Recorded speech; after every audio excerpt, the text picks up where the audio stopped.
That was a little Morris dance tune, and I played it on a mouth organ. I'm sure you all know a mouth organ. You've all seen them. You might have one in your pocket somewhere. They're very useful because you can take them everywhere you go. Not like a double bass or even a guitar. Mouth organ goes into your pocket. Okay. Sometimes soldiers took them with them when they went out to war, and they would sit in the trenches and play like this.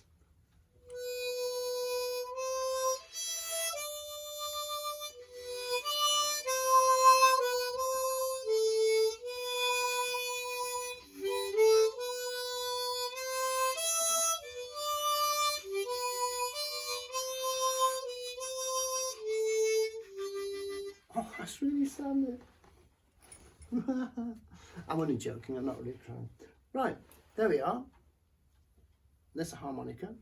Put it in your pocket. But what is this? It's a mouse organ. Get it? Mouse organ. That's a little joke for you. I'm wasted here, honestly. I should be on the stage, the landing stage. Now, I mentioned that that was a Morris tune. The Morris dancers you probably have seen. Ladies and gentlemen dressed in white clothes and with bells on their legs. Okay, you might have seen them in the summer dancing around towns and playing instruments like the violin or the mandolin or the guitar or the squeeze box. But a long time ago, when Morris dancers started, they didn't have all those sort of instruments. They just had one type, and it was this. Let me show you.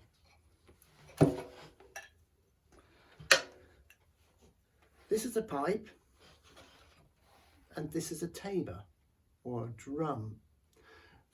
The Morris dancers only had one person to make their music, and he had a pipe and tabor.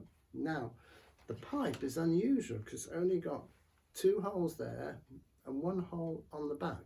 There's a reason for that, so that you can play it with one hand and beat the tabor or the drum with the other. It's quite a loud noise, so you might want to put your fingers in your ears. Listen, this is what a pipe and tabor sounds like.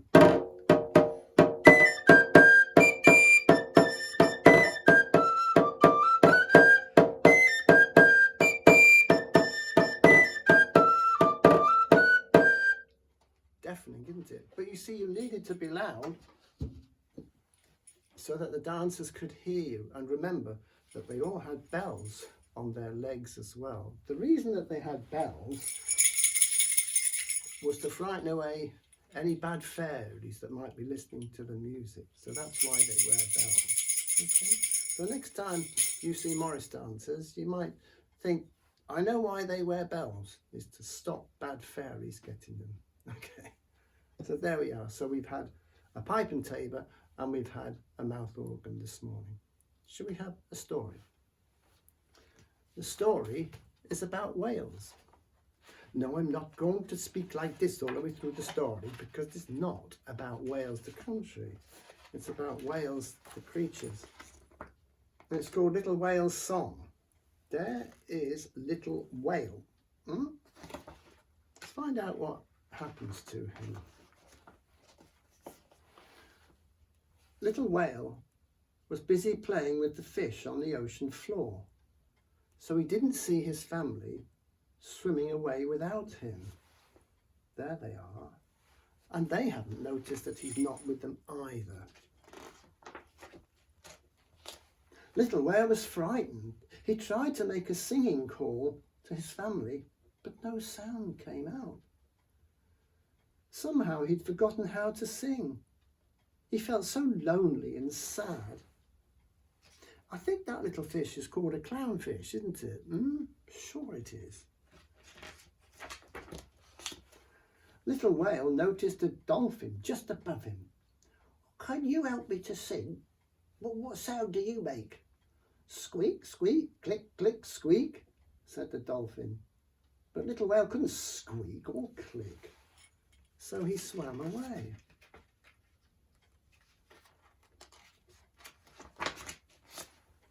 Then Little Whale came across a lobster. "Oh, could you help me to sing?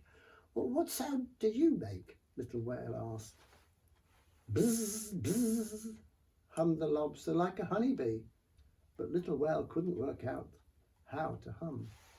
And lobsters do really make a noise like that. An octopus floated by, and Little Whale called out, "Oh, could you help me to sing?" But the octopus changed colour and danced away, moving all his 8 tentacles. Then Little Whale saw a turtle. He hurried towards it. I forgot how to sing," said Little Whale. But the turtle tucked itself into its shell and floated away. "Oh, wait," called Little Whale, following up and up to the surface. Suddenly, Little Whale reached the surface. A seal was sunning herself on a rock. "Oh, please," said Little Whale, "could you teach me to sing?" The seal slapped and clapped and honked, but Little Whale couldn't honk, and he didn't want to either. Little Whale didn't know what to do. He flicked his tail. He shot straight up out of the water, and he took a deep breath and sprayed water out of his blowhole, but still he couldn't sing. Little Whale felt sorry for himself. "Oh, I've asked everyone," he whimpered, "and I still can't sing." Then a wise manatee swam over to him. "No one else could teach you your sound. You must listen to your own voice. Why don't you try and make a sound all of your own?" Sad Little Whale let out a huge, loud, moany sigh, and he sighed again. It was a big sound. He sighed again, a happy sing-song sigh. Suddenly, Little Whale was singing his family call song, and he heard a faint sound in the distance. It was his family answering him. They were coming back to find him. You see them all? Little Whale swam to join them. Then the whole family swam around and around together in huge circles to celebrate. There they are. Whales are such beautiful creatures, aren't they? And they do make their own little sounds. They can talk to each other across the oceans from a long way away. Wonderful, wonderful creatures. Should we have a song? Maybe we should have a pirate joke, because we haven't had a pirate joke this morning. How did the pirate know he needed glasses? He went for an eye test. Eye test. Right, this song is called Autumn to May.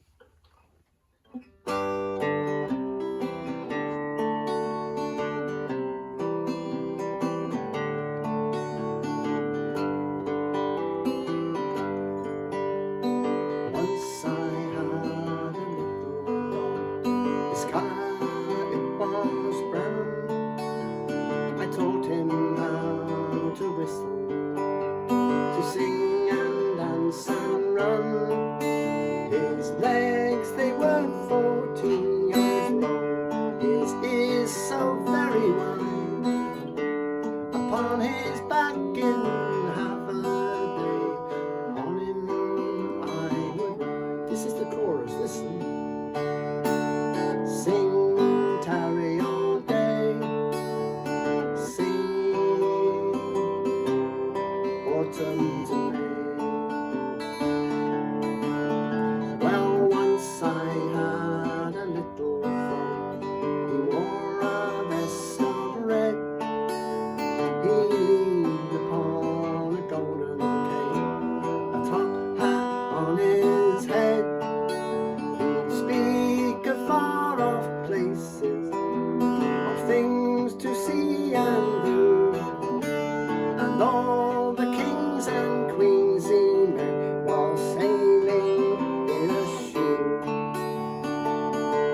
bought me a little hen, speckledy and fair. I sat her on an oyster shoe, she hatched me out her hair. Her hair it turned into a horse, 15 hands full high. And who on earth tells a bigger lie will have to tell a lie. Sing, tarry all day, sing, autumn to May. Well done. See you next time. Bye-bye.